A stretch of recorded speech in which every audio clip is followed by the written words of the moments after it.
Alors bienvenue à tous et désolé pour ce retard dans le démarrage de ce premier webinaire du CRT. Le sujet d'aujourd'hui est la rédaction technique par la pratique. Je suis allé récemment dans une conférence où très peu de conférenciers se sont présentés et ont annoncé leur plan. Je me suis retrouvé dans la situation de devoir construire peu à peu moi-même toutes ces méta-informations très importantes, enfin indispensables à la compréhension, et j'ai même lors d'une des interventions été perdu du début à la fin, parce qu'il me manquait des informations sur certains termes, sur certains concepts qui étaient utilisés.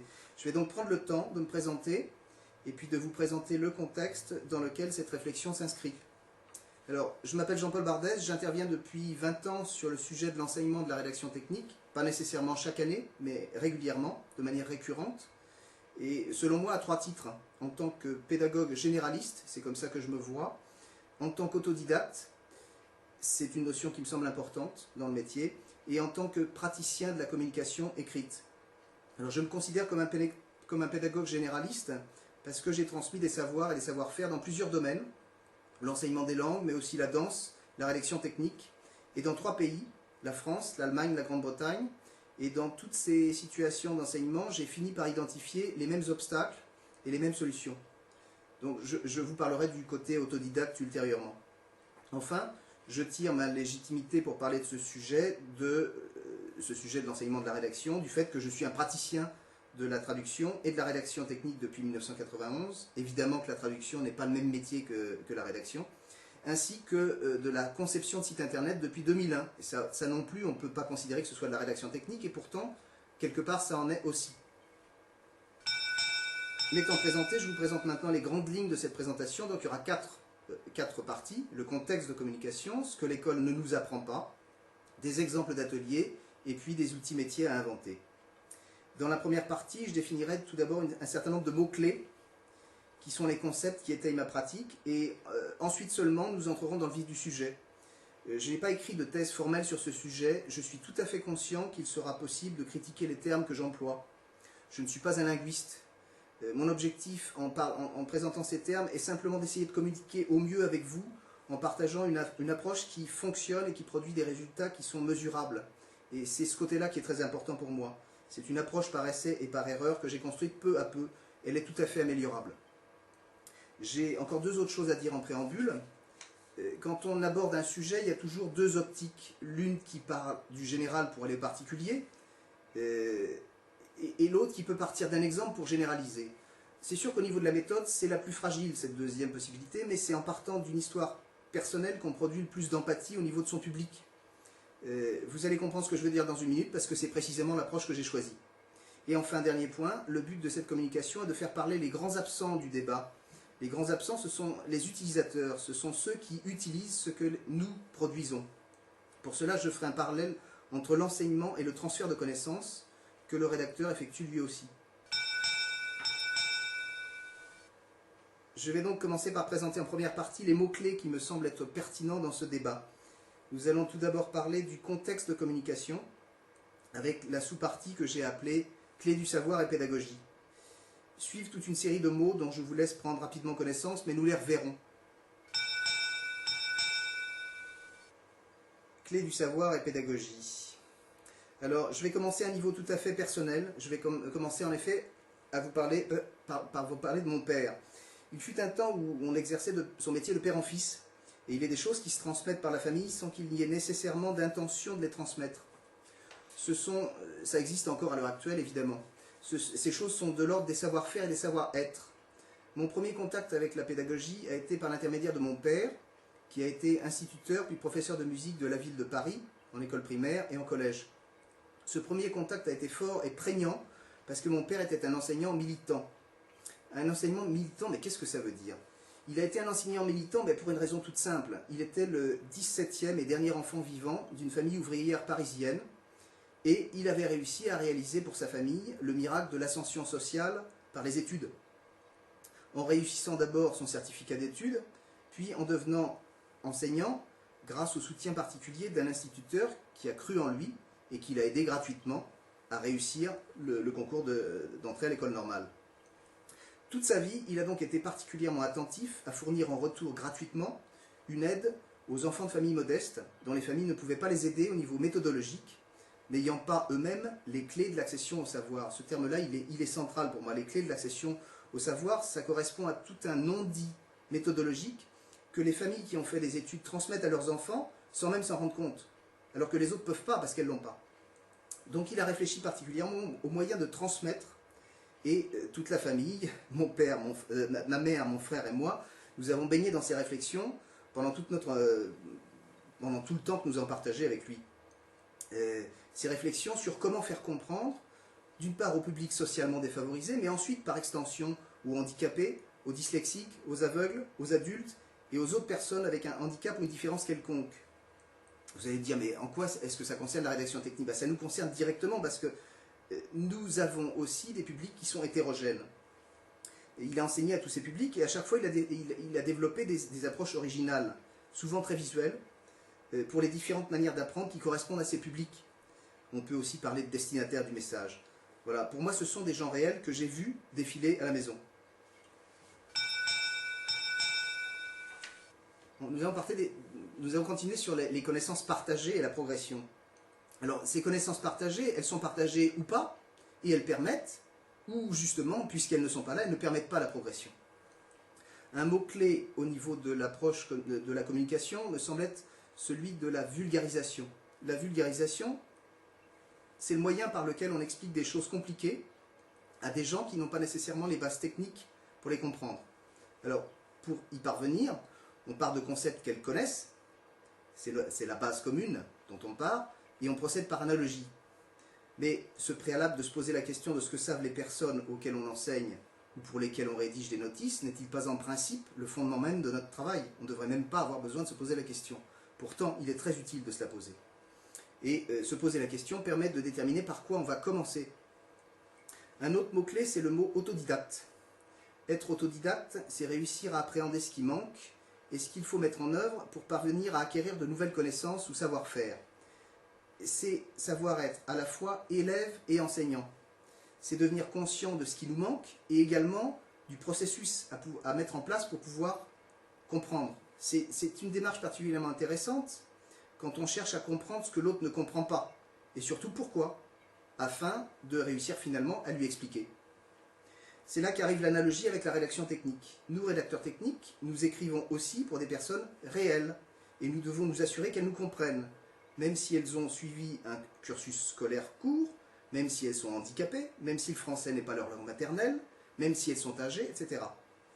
Si nous écrivons pour le grand public, ce qui n'est pas le cas de tout le monde, attention donc aux termes que nous employons, si nous voulons être compris, mais aussi aux approches. Et nous devons non seulement nous poser la question de savoir qui sont les destinataires de nos outils, mais aussi la question de comment nous en assurer, sous peine de rester au niveau de la promesse électorale, ce qui est tout à fait de saison. Nous pouvons répondre à cette dernière question de manière tout à fait concrète, et toujours avec succès, en testant la documentation. Comment puis-je savoir si une personne m'a compris? En lui demandant. Le bon sens appliqué à l'industrie. Ça, c'était pour la partie connaissances partagées et progression. Transmission et attitude. Je vais vous parler du mot transmettre. Personnellement, je vous avais prévenu que j'allais rattacher ce que je vous dis à un vécu. Personnellement, je n'ai pas trouvé l'expérience du passage par l'école particulièrement agréable. J'ai rencontré assez peu de pédagogues intéressants dans le cursus général, et c'est seulement au niveau universitaire que j'ai trouvé des passionnés qui réussissaient à transmettre leur passion. Il me semble dommage de devoir attendre si longtemps, mais ce n'est pas le sujet de ce webinaire. Il y a un autre apprentissage qui m'a construit, c'est celui de la danse classique, que j'ai appris à partir de l'âge de 10 ans. C'est l'apprentissage d'une activité psychomotrice, qu'on appelle parfois aussi discipline, et pour laquelle des méthodes utilisées par certains professeurs s'apparentent parfois effectivement au dressage. J'ai fait l'expérience de ces méthodes d'un autre âge, qui génèrent beaucoup de frustration et qui ne sont pas nécessairement efficaces pour produire des artistes. On trouve malheureusement encore des vestiges de cette approche condescendante et par la brimade, encore chez certains dinosaures dans l'éducation nationale. Par conséquent, on la retrouve aussi dans les entreprises, appliquées aux clients. Parce qu'il y a un effet secondaire qui est qu'on reproduit la manière dont on a appris et on reproduit la manière dont on a fonctionné en groupe. C'est ce qu'on va voir maintenant. Les effets secondaires de la transmission et des modes de fonctionnement en groupe. L'école a des effets secondaires, oui, on ne transmet pas uniquement un savoir, mais pendant le processus, on transmet la manière dont la connaissance a été transmise. Ce que l'on retient en fait, Ce qui a le plus marqué notre mémoire, c'est pas le contenu des cours, plus personne s'en rappelle. C'est plutôt l'attitude de l'enseignant qui a été bienveillante, encourageante, ou au contraire condescendante ou limitative, ainsi que les rapports que nous avons pu avoir avec nos camarades, des rapports de complicité, de collaboration, ou alors de concurrence et de rivalité. Et tout ça, c'est l'enseignant qui le met en place. À l'école, on apprend à apprendre, on apprend à transmettre, et on apprend des relations de groupe, ou au contraire des attitudes individualistes, et ensuite on reproduit ces schémas de fonctionnement dans sa vie professionnelle et sociale. Aimer faire découvrir. J'en arrive au mot-clé autodidacte. L'autodidactie est encore une chose que m'a apprise mon père. Lui a été autodidacte des instruments de musique. Il a appris à jouer du violon, mais il a appris ensuite tout seul à jouer de tas d'autres instruments de musique comme le piano, le saxophone, la clarinette et la guitare.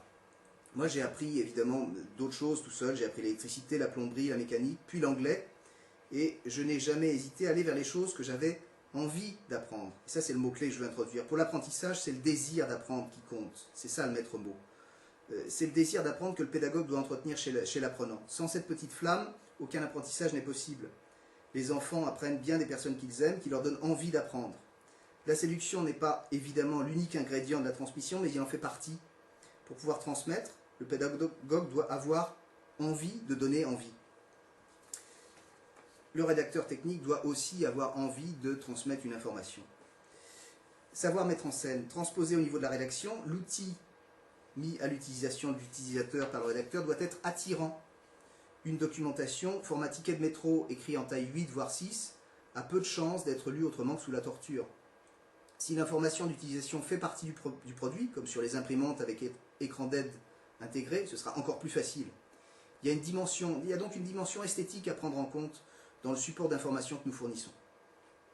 Et utiliser les ressources du groupe, il est beaucoup plus efficace de faire travailler les apprenants ensemble pour qu'ils capitalisent sur leurs ressources communes. C'est une pratique de plus en plus répandue dans le monde du travail et qui commence à s'installer à l'école, heureusement. Un parcours de découverte est beaucoup plus susceptible d'être retenu qu'un déversement d'informations par un orateur, à la manière malheureusement de ce webinaire. Au niveau de la documentation technique, les groupes d'utilisateurs fonctionnent exactement selon ce même principe. Et j'introduis une dernière notion qui est celle du rôle de l'enseignant ou de l'expert. Personnellement, j'attends d'un enseignant qu'il me regarde, donc qu'il montre qu'il s'intéresse à moi, qu'il m'intéresse parce qu'il dit, et qu'il me surprenne en tant qu'expert dans son domaine. Par rapport à un rédacteur technique, dans un document d'aide, j'attends que ce document me donne accès rapidement à l'information que je recherche. Donc, en faisant ça, que ce document me démontre que son rédacteur s'est suffisamment intéressé à moi, puisqu'il connaît mes besoins. Qu'il me donne aussi une information qui fonctionne, donc une information experte, fiable, qui a été vérifiée, qui a été testée. Et voir qu'il m'explique comment le produit me permettra d'aller au-delà de ce que j'espérais, plus vite, mieux, etc. Et je viens de me faire éjecter. Non, vous m'entendez encore? D'accord.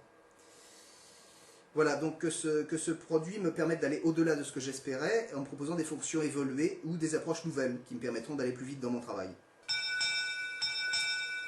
Passons maintenant à ce que l'école ne nous apprend pas, et il y a pas mal de choses que l'école ne nous apprend pas. Nous avons parlé des concepts utilisés en situation de communication. Transmettre, inégalité devant le savoir, pour les destinataires non homogènes, l'attitude de l'enseignant ou de l'entreprise, la situation d'apprentissage, le désir d'apprendre, la légitimité technique, etc. Il y a malheureusement toute une série de choses que l'école ne nous apprend pas. En dehors de certains apports théoriques, que l'école ne fournit pas non plus, comme des notions de typographie ou des savoir-faire d'utilisation de logiciels de dessin vectoriel ou du travail sur l'image animée, etc., mais qui sont des savoirs métiers du rédacteur technique, l'école nous apprend malheureusement des choses qu'il est indispensable de désapprendre. Il s'agit en particulier du travail individuel. La note est encore très, très souvent individuelle, donc il n'est pas question dans ce contexte-là de collaborer puisqu'on est en concurrence avec les autres. L'écriture créative, on fait encore beaucoup d'écriture créative, on cherche à imiter les auteurs littéraires. C'est pas du tout ça qui est demandé au niveau de la rédaction technique, absolument pas.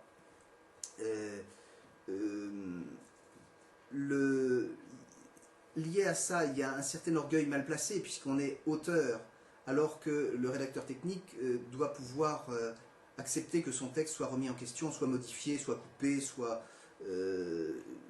soit amendé, amélioré. C'est pas ça qui est intéressant. Le rédacteur technique n'est pas un auteur dont la prose sera immortelle. Il amène sa valeur ajoutée par la qualité, le choix des informations qu'il fournit. Les évidences, il ne faut pas se contenter des évidences, il faut se renseigner sur le destinataire du message et aller tester et confronter son outil documentaire à la réalité d'utilisation. L'élitisme, le rédacteur technique doit prendre en compte les plus faibles et les minorités, les handicapés, les jeunes, les personnes âgées, les illettrés, etc. Si on ne remet pas en question toutes ces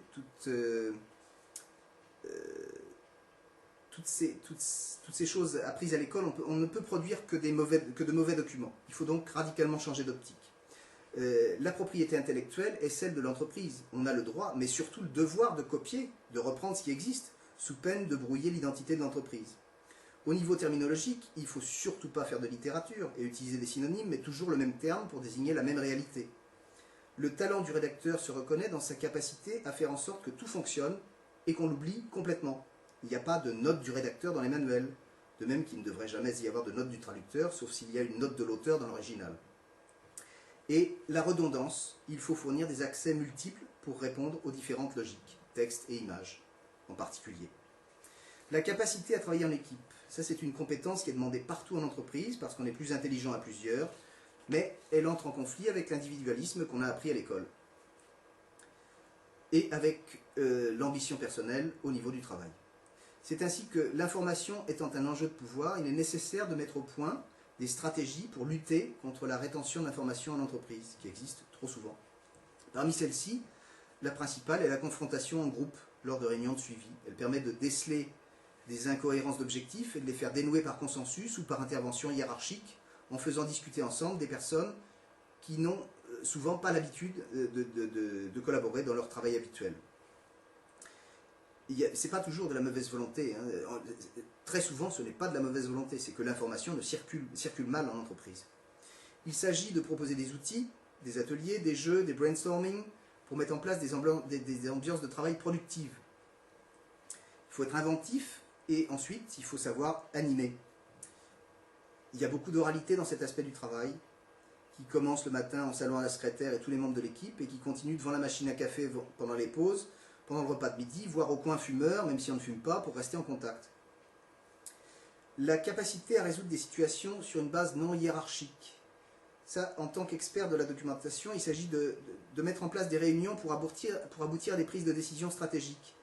Par exemple, quand le rédacteur a décelé un dysfonctionnement, il peut établir un rapport qui mette ce dysfonctionnement en évidence et suggérer des solutions. Autre capacité à développer, la capacité à piloter un projet. Il est très intéressant de rédiger les comptes rendus de réunion, c'est quelque chose qui en général n'intéresse personne d'ailleurs, de les faire brefs, lisibles, en identifiant les actions qui ont été décidées et les responsables correspondants. Et ce qui est intéressant, c'est qu'en tant que secrétaire de séance, dans ce cadre-là, il est toujours possible de demander des explications pour voir si on a bien compris, pour faire le compte rendu. Et ça permet de faire expliciter les choses. Le rédacteur est bien souvent un médecin accoucheur de l'information au sein de l'entreprise. Et il peut permettre aussi d'aboutir à une prise de décision. Et puis, quelque chose qu'on n'apprend pas en classe non plus, c'est à s'auto-évaluer. Il est toujours intéressant de réussir à se situer par rapport à des indicateurs qu'on a choisis, plutôt que d'être jugé selon les critères des autres. Si ces critères sont communs, tant mieux, mais bon, ce n'est pas toujours le cas. Il est indispensable de chiffrer ses projets en termes de temps passé, d'enregistrer chaque jour plusieurs indicateurs significatifs de la progression, et pas uniquement des indicateurs quantitatifs. Le stockage des emails échangés ne suffit pas. Il faut une distance par rapport aux faits bruts, un regard d'expert sur le projet. Et ça, on l'obtient en suivant ces projets. C'est exactement ce qu'il est intéressant d'expérimenter en formation, de définir des critères de productivité, de progression, voire des alarmes, de revenir ensuite sur ces indicateurs, d'effectuer des auto-évaluations sur l'efficacité de ces indicateurs, de les corriger. Chaque situation est nouvelle. Il s'agit pour l'expert dans sa vie professionnelle d'inventer et de mettre en place des indicateurs qui sont améliorables. Ça, c'est pour le rédacteur qui est en position de rédacteur senior. L'expert réfléchit à ce qu'il met en place. La première approche de cet état d'esprit pour l'étudiant sera de définir, il me semble, ses motivations et ses objectifs dans la formation, et de suivre leur évolution. Est-ce qu'ils changent? Et leur progression? Est-ce qu'ils avancent? Toujours dans des savoir-faire non appris à l'école, il y a la capacité à proposer des solutions. Des fois, il faut savoir dire non aussi. Certains projets sont déraisonnables. Une fois, un client m'a demandé en une semaine de documenter 50 jeux vidéo issus de concepteurs différents et qui seraient copiés sur le même CD, qui seraient vendus dans les bureaux de tabac, dans les maisons de la presse. C'était infaisable. Donc là, j'ai même pas discuté, j'ai même pas argumenté, c'était pas possible, j'ai refusé. Et le client a fini par se rendre compte que c'était infaisable. Il faut savoir trouver la logique utilisateur. Dans le domaine informatique, quand un produit est conçu, le cahier des charges est en principe porteur de cette logique de l'utilisateur, puis viennent les spécifications fonctionnelles, qui en sont une traduction technique par rapport à la solution technique retenue. Et ensuite, au niveau de la documentation utilisateur, il y a le guide de référence qui reprend la même logique par fonction. Et enfin, on revient de nouveau au manuel utilisateur qui doit décrire un fonctionnement qui soit proche des préoccupations de l'utilisateur. Mais le seul moyen de s'assurer qu'on part dans la bonne direction n'est pas uniquement de s'appuyer sur le cahier des charges, mais c'est d'aller vérifier auprès des utilisateurs que c'est bien comme ça que ça se passe. Et plus le rédacteur est dans ce rôle d'intermédiaire, mieux il est à sa place. Alors, pour rappel, juste rapidement, toute la panoplie des savoir-faire du rédacteur technique, ça c'est le CRT qui les a définis il y a une vingtaine d'années. Je passe rapidement. Des exemples d'ateliers. C'est en forgeant qu'on devient forgeron. C'est pourquoi en 1992, quand l'Université de Paris-Saint-Denis nous a demandé à Philippe Uziel et à moi de donner des cours de rédaction technique dans le cadre d'un cursus qu'il créait, j'ai mis sur pied pour ma part toute une série d'ateliers d'écriture, lors desquels j'ai pratiqué avec les étudiants les divers aspects de l'écriture et du test. J'ai rien inventé. J'ai repris un type de format similaire à celui dont j'avais fait l'expérience et que j'avais adoré à l'École supérieure d'interprètes et de traducteurs, où c'était des professionnels, des traducteurs, qui nous faisaient traduire tous ensemble en cours. Ce que j'ai rajouté, ce sont les objets d'études réels et le test. Les objets d'études réels, l'objet d'étude réel, c'était l'époque des modems. Ça a été de documenter un modem. Comment on faisait fonctionner un modem. Donc on avait une ligne téléphonique et ils ont manipulé sur place. J'ai refait depuis avec d'autres objets, avec un téléphone portable, notamment documenter une fonction. Le test est absolument central et il met en évidence à quel point on peut partir totalement à côté. C'est frappant, à chaque fois que je fais ce travail avec des étudiants, ils se rendent compte rapidement que la compréhension peut être entravée très très vite par un petit mot ou par l'absence d'une notion, une notion qui n'a pas été précisée. On tombe très, très rapidement dans le non-dit nous ennuie en permanence. Les choses considérées comme acquises. Quand on documente un objet réel, l'avantage c'est qu'on le manipule, donc on est en position d'utilisateur, on rentre dans le processus utilisateur, il faut l'illustrer, des fois on peut reprendre des morceaux de texte qui existent déjà, mais qu'on réécrit. Ça donne l'occasion de traverser tous les savoirs. Tous les savoirs. Là, on est plus sur du savoir, hein, savoir écrire, savoir illustrer. Et puis, de travailler sur un document qui ne soit pas un document littéraire, pour la première fois, depuis l'école. Lors du test, il est très important de déculpabiliser le testeur et de lui dire que ce n'est pas lui qui est testé. On ne répond pas à ces questions techniques, évidemment, sans ça on casse complètement le test, mais il est important de lui faire expliquer par contre ce qu'il n'a pas compris. Et ça c'est très très très formateur. Dans les années 2000 ou 2002, je ne sais plus, TC Europe, la Fédération européenne des associations professionnelles de rédacteurs techniques, avait monté un projet de normes documentaires. J'y ai participé au nom du CRT. Nous y avons travaillé pendant des heures.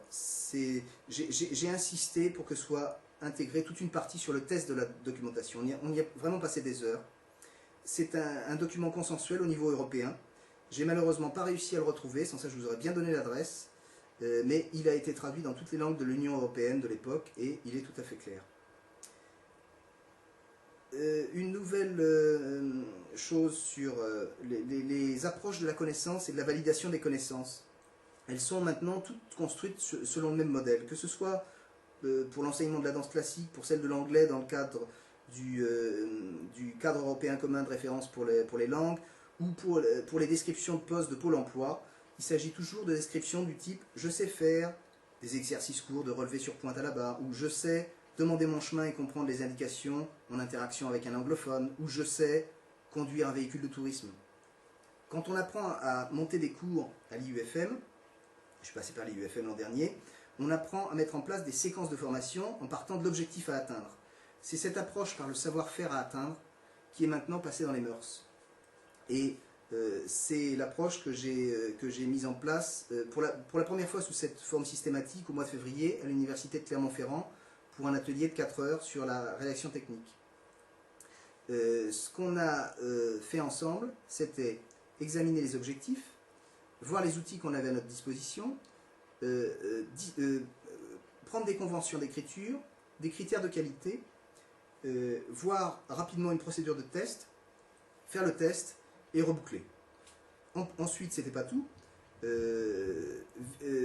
vérifier que le résultat obtenu correspondait à l'objectif de l'atelier et finalement noter le formateur et lui suggérer des améliorations pour la fois d'après.